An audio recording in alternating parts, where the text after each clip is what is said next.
وحده والصلاة والسلام على سيد الرسل وخاتم الأنبياء محمد المصطفى أحمد المجتبى صلى الله تعالى عليه وعلى آله وصحبه وبارك وسلم.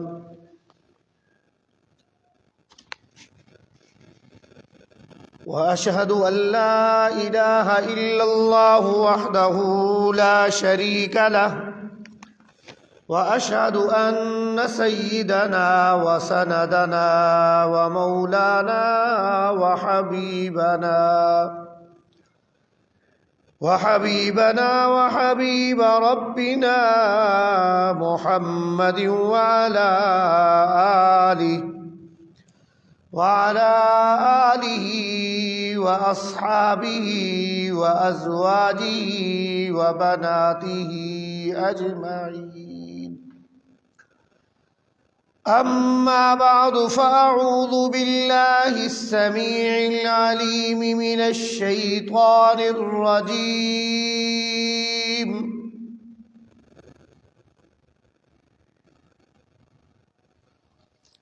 بسم الله الرحمن الرحيم. إن عدة الشهور عند الله 12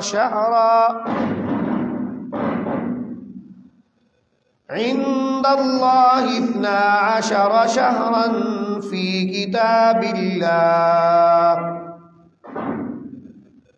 كتاب الله يوم خلق السماوات والأرض منها 4 حرم ذلك الدين القيم. وقال عليه الصلاة والسلام اللهم بارك لنا في رجب وشعبان وبلغنا رمضان،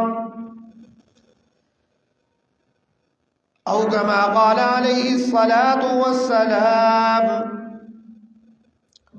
صدق الله وصدق رسوله النبي الكريم الأمين،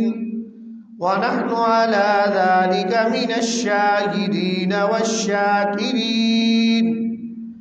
والحمد لله رب العالمين.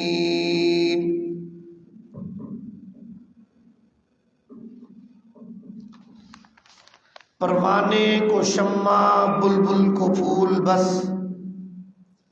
پروانے کو شمع بلبل کو پھول بس، صدیق کے لیے خدا کا رسول بس.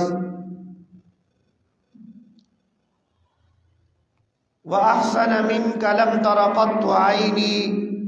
وَأَجْمَلُ مِنْكَ لَمْ تَلِدِ النِّسَاءُ خُلِقْتَ مُبَرَّأً مِنْ كُلِّ عَيْبٍ كَأَنَّكَ قَدْ خُلِقْتَ كَمَا تَشَاءُ. جو خود نہ تھے راہ پر اوروں کے ہادی بن گئے، جو خود نہ تھے راہ پر اوروں کے ہادی بن گئے، کیا نظر تھی جس نے مردوں کو مسیحا کر دیا. اللہم صل علی محمد وعلی آل محمد كما صليت على إبراهيم وعلى آل إبراهيم إنك حميد مجيد. اللهم بارك على محمد وعلى آل محمد كما باركت على إبراهيم وعلى آل إبراهيم إنك حميد مجيد. موجودہ مہینہ اسلامی اعتبار سے ماہ رجب المرجب کا جاری ہے، رواں ہے. ماہ رجب المرجب کے فضائل اور مناقب متعدد اور انگنت ہیں. بالعموم اس اعتبار سے کہ اسلامی سال کے 12 مہینوں میں سے 4 مہینوں کو اللہ تبارک و تعالی رب العزت نے عزت، رفعت، عظمت اور احترام عنایت فرمایا ہے، اور پھر اس کے یہی نہیں کہ اللہ تبارک و تعالی رب العزت یا اہل اسلام ان 4 مہینوں کا احترام کرتے ہیں، بلکہ زمانہ جاہلیت کے اندر عرب اور دیگر جو اقوام بستی تھی وہ بھی ان مہینوں کا احترام کیا کرتے تھے۔ ان 4 مہینوں میں قتل و قتال، دنگا فساد، لوٹ مار اور کوئی بھی دست درازی کا عمل جو ہے اس سے مجتنب رہا کرتے تھے لوگ۔ یہی وجہ ہے کہ رجب المرجب جو کہ ترجیب کے جملہ سے کلمہ سے نکلا ہے،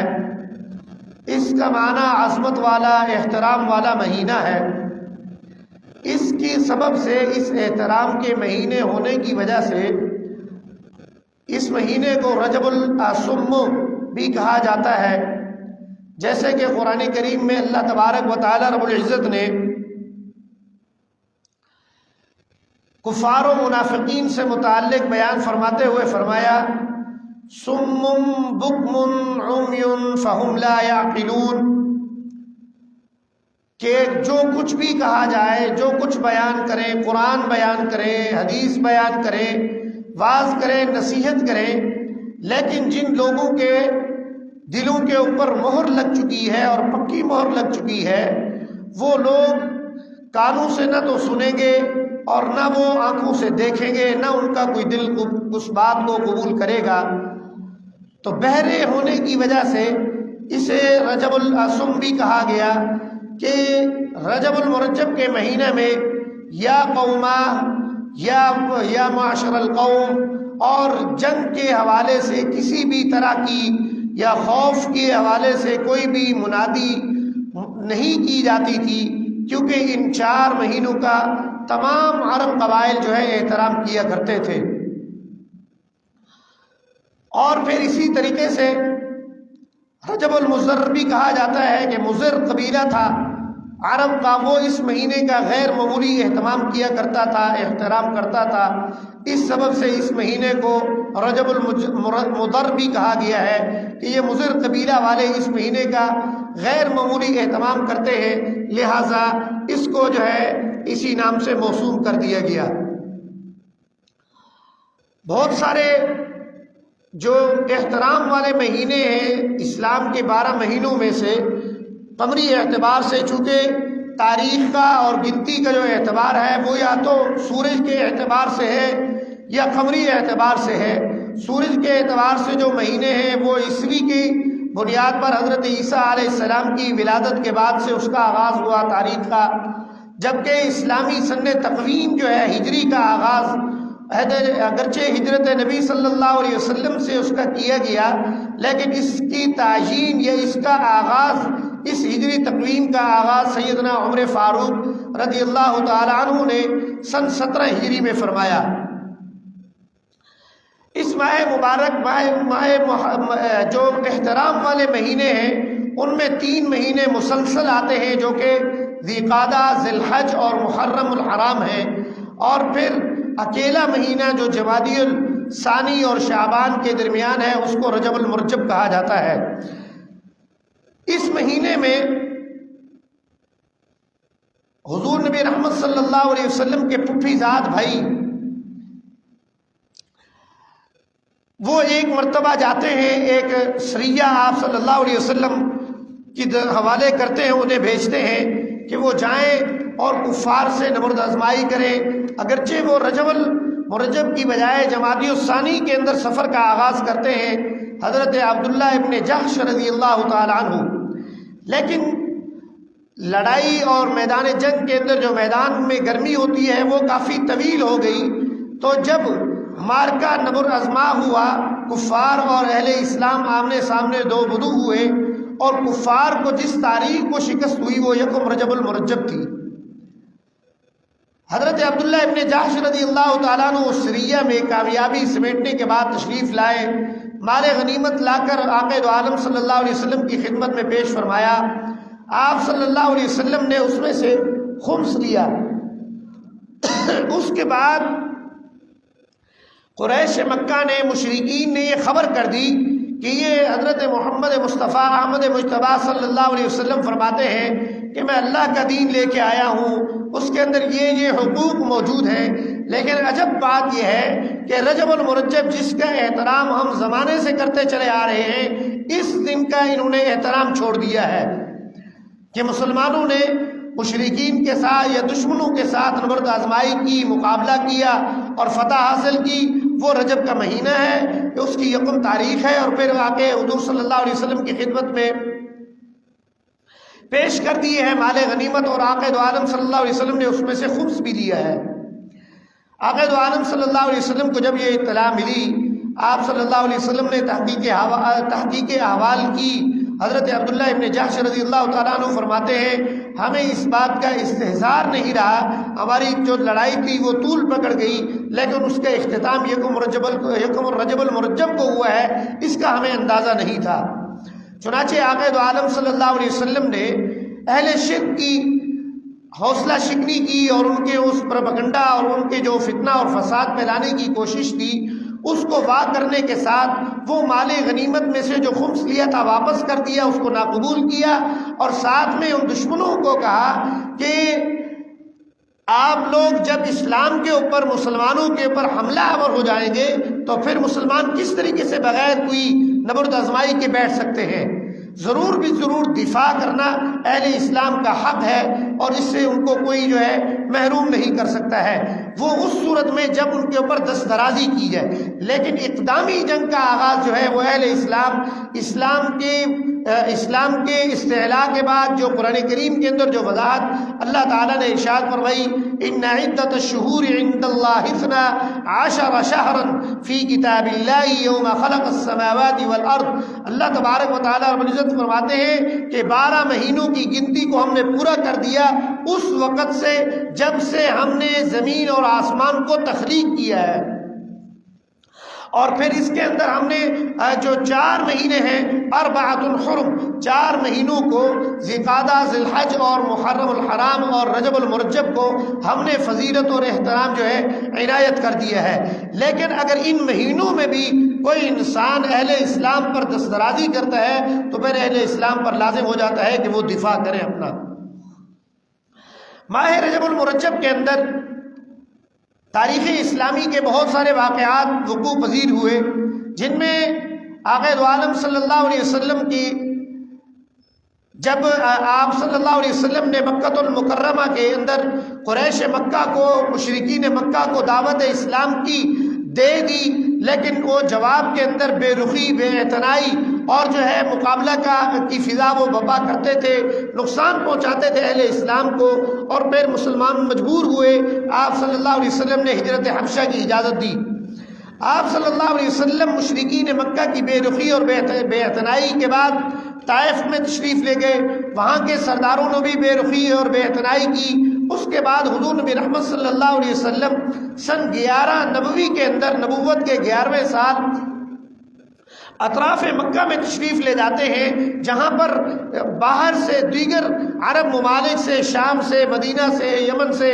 آنے والے قوافل جو ہیں وہ مکہ المکرمہ کی حدود میں داخل ہوتے تھے اور اپنے طریقے کے مطابق وہ حج کیا کرتے تھے۔ آپ صلی اللہ علیہ وسلم ان قوافل قافلوں کے پاس جا کر ان کو دعوت اسلام پیش فرماتے تھے۔ تو پہلی جو دعوت اسلام حضور نبی رحمت صلی اللہ علیہ وسلم نے پیش فرمائی، بیعت عقبہ اولیٰ جو ہے وہ سب سے پہلی 11ویں نبوت کے 11ویں سال، اس میں 6 افراد جو انصار میں سے تھے، اہل مدینہ میں سے تھے، وہ مشرف اسلام ہوئے اور آپ صلی اللہ علیہ وسلم کے ہاتھ پر بیعت سے مشرف ہوتے ہیں۔ پھر نبوت کے 12ویں سال حضرت ابو اسامہ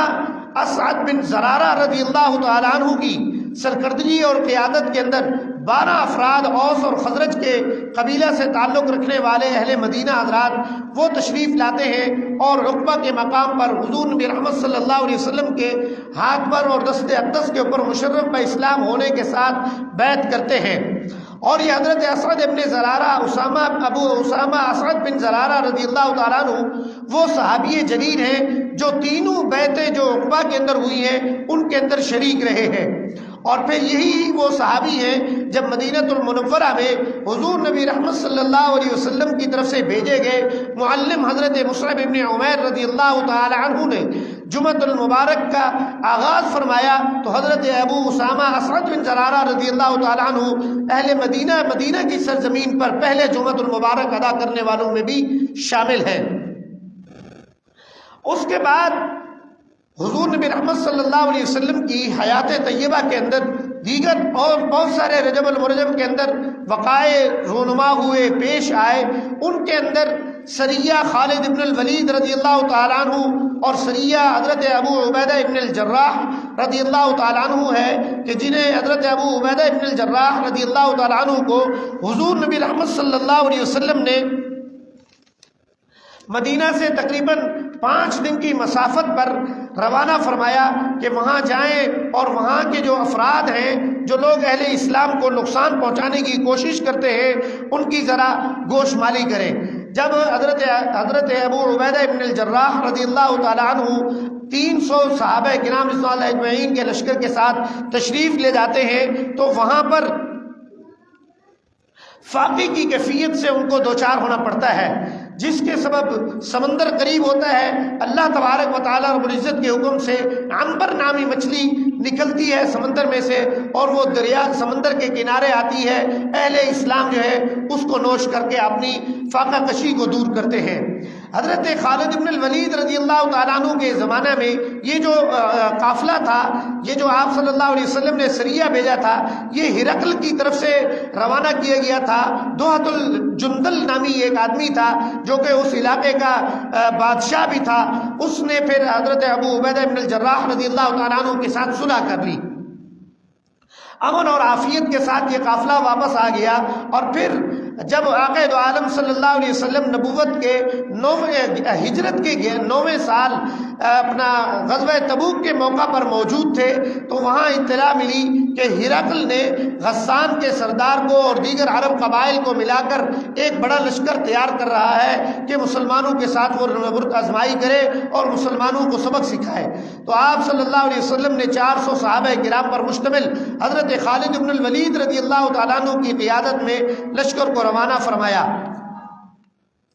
لیکن جب وہ روانہ ہوئے اور وہاں گئے معلوم ہوا کہ یہ جو خبر تھی اگرچہ اس کے اندر کچھ صداقت تھی لیکن یہ پائے تکمیل تک نہیں پہنچ سکی ہے، چنانچہ کچھ روز کے قیام کے بعد یہ قافلہ بھی واپس آ گیا۔ غزوہ تبوک بھی رجب المرجب کے اندر واقع ہوا ہے کہ آپ صلی اللہ علیہ وسلم کو اطلاع ملی تھی کہ ہرقل بڑی تعداد میں لوگ اپنا لشکر تیار کر کے آ رہا ہے، تو آپ صلی اللہ علیہ وسلم نے اس زمانے کے اندر جب غزوہ تبوک نبوت کے 9ویں ہجری کو آپ صلی اللہ علیہ وسلم کو جب یہ اطلاع ملی اہل شام سے آنے والے تجارتی قافلے نے بھی دی کہ وہ لوگ رومی لوگ جو ہے مسلمانوں سے نبرد آزما ہونا چاہتے ہیں، تو آپ صلی اللہ علیہ وسلم نے مسلمانوں کو منادی کرا دی کہ ہم جنگ کے لیے جائیں گے۔ 450 میل سے زائد فاصلے پر مدینہ سے تبوک واقع ہے۔ آپ صلی اللہ علیہ وسلم نے منادی کرا دی۔ اس زمانے میں موسم سخت گرم تھا اور مسلمان قحط سالی بھی تھی، اس کے ساتھ مسلمان معاشی اعتبار سے بھی تنگی کے شکار تھے، لیکن حضرت سیدنا صدیق اکبر رضی اللہ تعالیٰ عنہ اپنے گھر کا کل سرمایہ لا کر آقا دو عالم صلی اللہ علیہ وسلم کی نظر فرماتے ہیں اور حضرت عمر فاروق رضی اللہ تعالیٰ عنہ اپنے گھر کا نصف مال لا کر غزوہ تبوک میں جانے والوں کے لیے پیش فرماتے ہیں، اور حضرت سیدنا عثمان ابن عفان رضی اللہ تعالیٰ عنہ جو ہے وہ 1000 اونٹ اور اس کے ساتھ 10,000 صحابہ کرام مجاہدین جو فوجی حضرات تھے ان کا سامان رس جو ہے وہ مہیا فرماتے ہیں، اور پھر آقا دو عالم صلی اللہ علیہ وسلم غزوہ تبوک کے سفر پر روانہ ہو جاتے ہیں اور حضرت سیدنا علی المرتضیٰ رضی اللہ تعالیٰ عنہ کو اپنی نیابت مدینۃ المنورہ میں مستفیض فرما کر تشریف لے جاتے ہیں۔ تقریباً 20 روز قیام کے بعد آقا دو عالم صلی اللہ علیہ وسلم وہاں سے واپس تشریف لے آتے ہیں کہ ہرقل اور ان کا جو قافلہ تھا وہ مسلمانوں سے نبرد آزما ہونے کی ہمت اور جسارت نہ کر سکا۔ اسی کے ساتھ رجب المرجب کے مہینے کے اندر حضرت سیدنا عمر فاروق رضی اللہ تعالیٰ عنہ کے زمانہ خلافت کے اندر سن 13 ہجری میں دمشق فتح ہوا، اور حضرت سیدنا ابو عبیدہ ابن الجراح سب سے پہلے سیدنا صدیق اکبر رضی اللہ تعالیٰ عنہ نے فتوحات عراق کے آغاز کے بعد حضرت خالد بن الولید کو متوجہ فرمایا کہ شام کی طرف جائیں، وہاں سے رومی جو ہے جسارتیں کر رہے ہیں، تنگ کر رہے ہیں مسلمانوں کو، وہاں تشریف لے جائیں اور ان لوگوں کی جا کر گوشمالی کریں اور ان کا انتظام کریں، ان سے نبرد آزمائی کی جائے۔ چنانچہ حضرت خالد بن الولید رضی اللہ تعالیٰ عنہ شام کے ہی سفر پر تھے کہ حضرت سیدنا صدیق اکبر رضی اللہ تعالیٰ عنہ کا سفر آخری آ جاتا ہے، اور ان کی دمی واپسی کے بعد سیدنا عمر فاروق رضی اللہ تعالیٰ عنہ جب منصب خلافت سنبھالتے ہیں تو سیدنا ابو عبیدہ ابن الجراح رضی اللہ تعالیٰ عنہ جو امین الامہ ہیں ان کو صدارت دے دیتے ہیں، سپہ سالاری دے دیتے ہیں کہ وہ فتوحات شام کے اندر جنرل اور سپہ سالار اور چیف آف آرمی اسٹاف کے فرائض کو سر انجام دیں۔ چنانچہ 70 سے زائد دنوں تک حضرت سیدنا ابو عبیدہ ابن الجراح اور سیدنا خالد بن الولید رضی اللہ تعالیٰ عنہ نے سابق امیر اور نئے امیر جو منتخب تھے دونوں نے مل کر محاصرہ کیا۔ 70 دن گزرنے کے بعد حضرت سیدنا خالد بن الولید رضی اللہ تعالیٰ عنہ چند صحابہ کرام رضوان اللہ اجمعین کو لے کر وہ قلعہ دمشق کے اندر کمند لگا کر داخل ہو جاتے ہیں اور دروازہ کھول دیتے ہیں، جبکہ دوسری جانب سے عیسائی صلح کا پیغام لے کر آ جاتے ہیں اور آ کر حضرت سیدنا ابو عبیدہ بن الجراح رضی اللہ تعالیٰ عنہ کے سامنے خود کو سرنڈر کر دیتے ہیں۔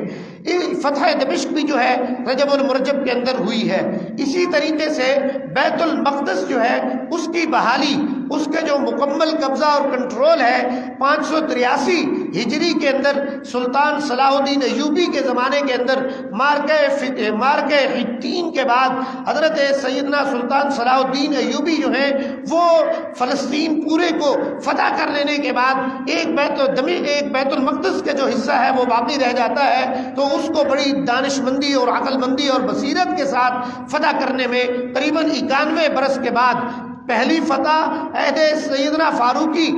عمر فاروق رضی اللہ تعالیٰ عنہ کے زمانے میں ہوئی تھی، لیکن اس کے بعد دوسری جو فتح اور مکمل جو کنٹرول ہے وہ سیدنا سلطان صلاح الدین ایوبی کے زمانے میں 583 ہجری میں اہل اسلام کے ہاتھوں میں اسی ماہ رجب المرجب کے اندر آیا ہے۔ رجب کے مہینے کے متعلق جو پہلی میں نے خطبے کے اندر بھی حدیث نبی صلی اللہ علیہ وسلم یا دعائے رسول صلی اللہ علیہ وسلم تلاوت کی ہے کہ آپ صلی اللہ علیہ وسلم جب رجب المرجب کا چاند دیکھتے تو دعا فرمایا کرتے تھے کہ اے اللہ رجب المرجب اور شعبان المعظم کے مہینوں میں برکت عطا فرما دیجئے اور ہمیں عزت عظمت کے ساتھ صحت کے ساتھ رمضان تک پہنچا دیجئے، تاکہ رمضان میں روزے قیام اور صیام کا جو انتظام ہے وہ بہتر طریقے سے ہو سکے۔ رجب کے فضائل کے اندر بہت سارے جہاں فضائل بیان ہوتے ہیں ان کے اندر ایک اہم ترین امر یہ بھی ہے کہ اس ماہ مبارک کے اندر چونکہ یہ حرمت والا مہینہ ہے، اس کے اندر جو کوئی بھی عبادت کی جائے گی عند اللہ وہ مقبول ہوگی اور اس کا اجر اور ثواب بقیہ مہینوں کی نسبت زیادہ ہے۔ چنانچہ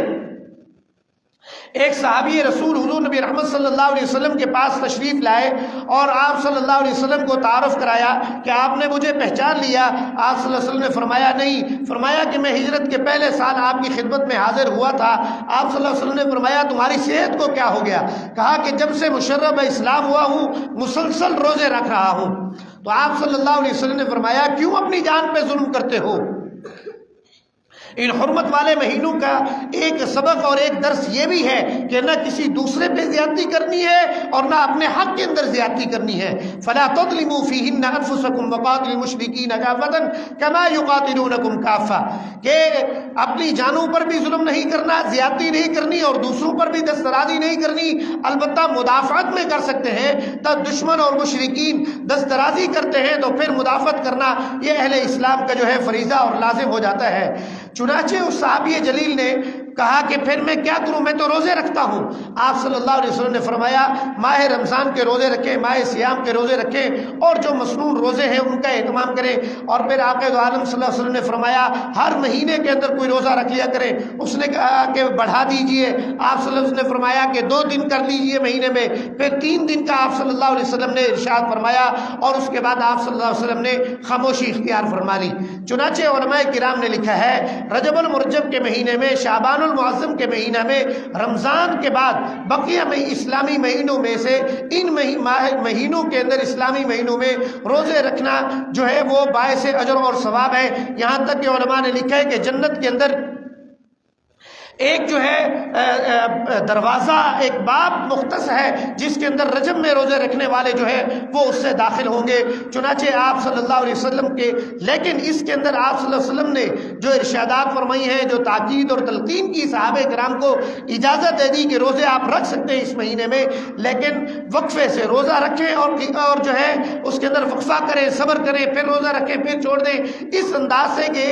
انسان کی جو صحت ہے وہ جو فرض روزے ہیں رمضان کے، ان کے اوپر کوئی برا اثر نہ پڑے۔ یہ نہ ہو کہ پہلے روزے رکھتا رہے اور پھر رمضان کے مہینوں کو قضا کرتا رہے، چھوڑتا رہے، تو یہ کسی طریقے سے بھی مستحسن امر نہیں ہے۔ چنانچہ رجب المرجب کے مہینہ کے اندر آپ صلی اللہ علیہ وسلم کی ارشادات عالیہ کے مطابق جو فضائل مناقب ہیں وہ تو مسلم ہیں، لیکن کچھ روایات کے اندر کچھ اس طریقے سے لوگوں نے کچھ ایسی رسومات کا اختراع کر لیا ہے جن کا اسلام سے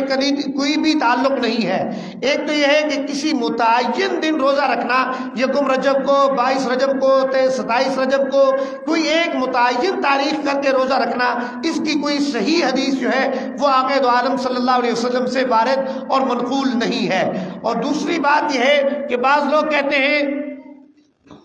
کہ 27ویں رجب کو چونکہ آپ صلی اللہ علیہ وسلم معراج پر تشریف لے گئے تھے، اگرچہ معراج کی تاریخ میں اور اس کے سن کے اندر اختلاف موجود ہے، لیکن غالب روایت یا غالب جو مشہور روایت ہے وہ یہی ہے کہ 27 رجب المرجب ہے۔ لیکن اس کے اندر ایسا ہرگز بھی نہیں ہے کہ آقا دو عالم صلی اللہ علیہ وسلم کے اس ارشاد سے یہ سبق لیا جائے کہ اب اس رات کے اندر کوئی متعین مقدار کے اندر 12 نفلیں پڑھیں گے تو پھر 1000 سال کی جو ہے نا، 1000 سال کی اپنا جو ہے وہ عبادت کا ثواب مل جائے گا، گناہ زائل ہو جائیں گے، مٹ جائیں گے، اور 1000 جو ہے روزوں کا اجر اور ثواب مل جائے گا۔ اس طرح کی کوئی روایات موجود نہیں ہے۔ اور تیسری ایک رسم جو ہے وہ یہ ہے کہ اس ماہ مبارک کے اندر کچھ حضرات جو ہیں، کچھ لوگ جو ہیں زمانہ جاہلیت سے اس بر صغیر کی رسم ہے وہ یہ ہے کہ کوئی نہ کوئی میٹھی